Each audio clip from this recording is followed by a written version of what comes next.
Hi folks, my name is Gerdes. I'm just a professor trying to help you understand what's going on in Ukraine. I'm trying to offer you context.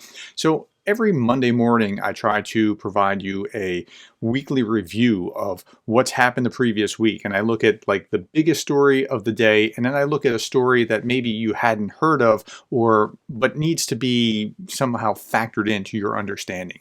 So Sunday, December 31st, there's a wave of Russian strikes on Kharkiv after Ukraine attacked Belgorod, which was after Russia attacked Ukraine with the biggest missile and drone strike of the war. So that's what was like the big predominant story.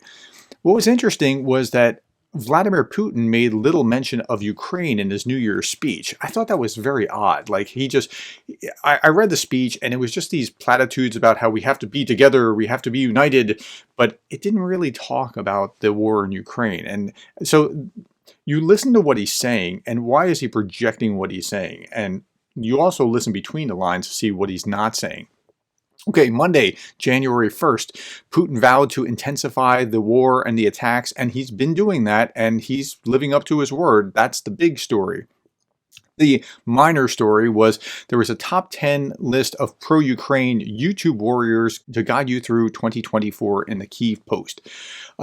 I was honored to make the list, but I don't deserve to be on that list of top 10. You should have Jake Bro, you should have Arthur Ray, you should have maybe Dennis, you should have Anna from Ukraine, you should have Starsky, you should have those guys.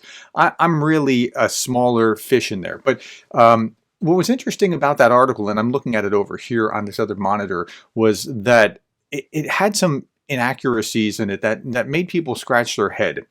So for example, I had 5,000 subscribers or something like that in the original article. Well, they updated it to 42.8 thousand subscribers. I'm actually at just 59 or 49 point something. I'm almost about to hit 50,000. And the only reason I tell you that is that when I first looked at it, I was like, oh, well, I'm glad to be on the list, but I wish I would have gotten that right. And then I just moved on. But I realized in the first couple of lines they were talking about in his speeches when he talks to the British Parliament and quotes Churchill about whatever, that was something that I said in one of my videos early on. So I think what happened was that this guy wrote this article last year. It didn't get accepted. He dusted it off and put it forward as maybe it was like the other 10 YouTubers you should have been listening to in 2023 or something like that, which became the 10 that you should listen to in 2024. It had some great folks on here like Anders Puck Nielsen, absolutely great guy. He actually offered me some advice behind the scenes early on. It was very helpful to me. I appreciate that. Silicon Curtain, I've been in an interview with. I've interviewed Jonathan. I'm going to be in an interview hopefully shortly with Jonathan. He has 61,000 subscribers now, and so they updated those kinds of things. So I think that's what happened. I don't know for sure, but that's my guess. Okay, that's kind of a minor point, but I think that makes sense of that. Okay. Tuesday, January 2nd. Big story is, again, Russian missile strikes all across Ukraine's largest cities. The story that you might have missed was that Saudi Arabia joins the BRICS, as well as another of other countries. Now, are the BRICS going to rival the G7? Not really. I mean, so the BRICS are Brazil, Russia, India, China, and South Africa. Okay, that's a BRICS. They're not a military bloc. They're just kind of an economic trading group. And if you take China out, it really kind of collapses. And China is also, trading with everybody. So it's not like this is a rival in that sense. But adding to the BRICS, and Putin really wants to make the BRICS a rival because he wants to have this bipolarness to the world rather than the unipolar world dominated by the Americans, right? So they're adding Egypt, Ethiopia, Iran, UAE, and Saudi Arabia. This is hardly going to make a huge,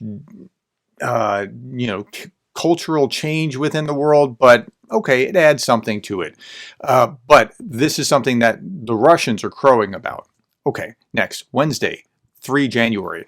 Russia and Ukraine are exchanging hundreds of prisoners of war in the biggest release so far. That is huge. So it was only something like 250 or less on each side.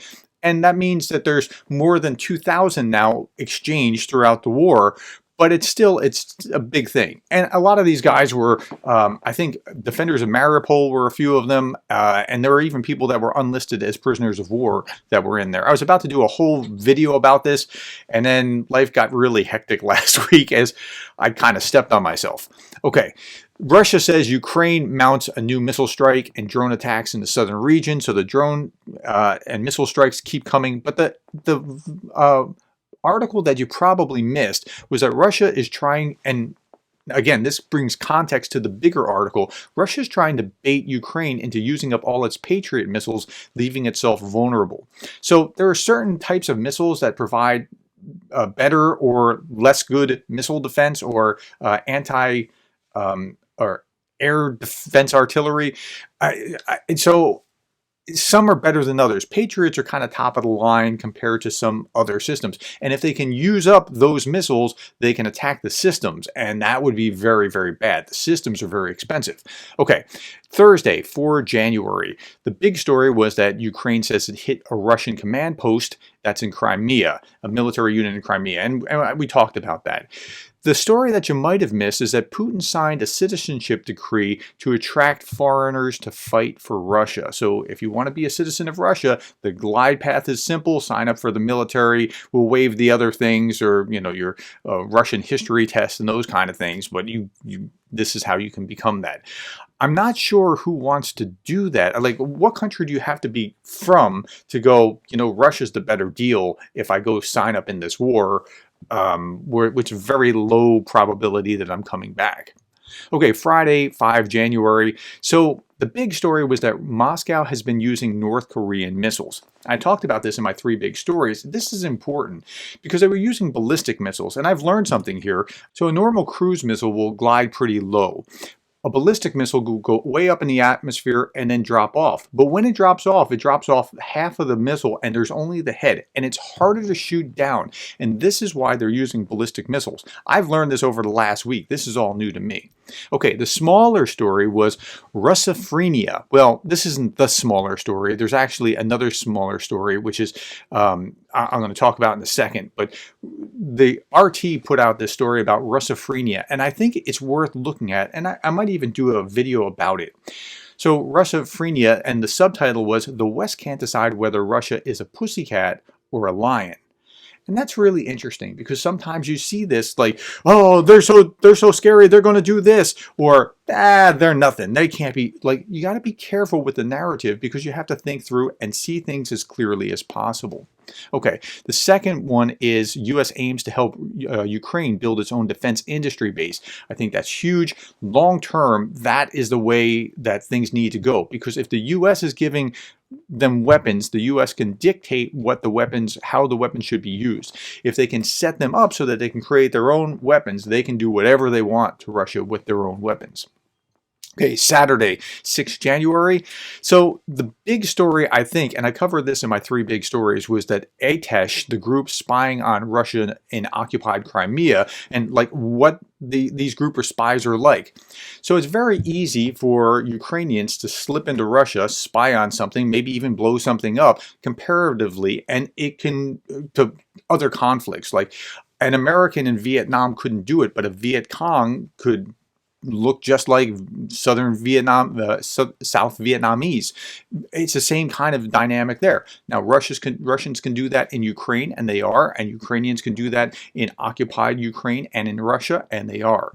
So that's the big story. The smaller story was that Ukrainian Marines are clinging onto a bridgehead after 3 Russian SUVs were shot down. So the bridgehead is in Krinkny, and what's important about that, they're not making a lot of progress in Krinkny, but they would have probably been devastated by now had they not shot down those Su-34s about 2 weeks ago. And so that really backed the Russian Air Force up, and so that was a very significant thing. Okay, Sunday, 7 January, the big story was that it was Orthodox Christmas, and they were celebrating Orthodox Christmas in Russia on Orthodox Christmas. Now, I said it was this is Orthodox Christmas broadly, and people have corrected me and said, look, I'm Greek Orthodox, we celebrate on the 25th. That's right, you do. I was talking about in context of Russian Orthodox, but I spoke too broadly. I apologize.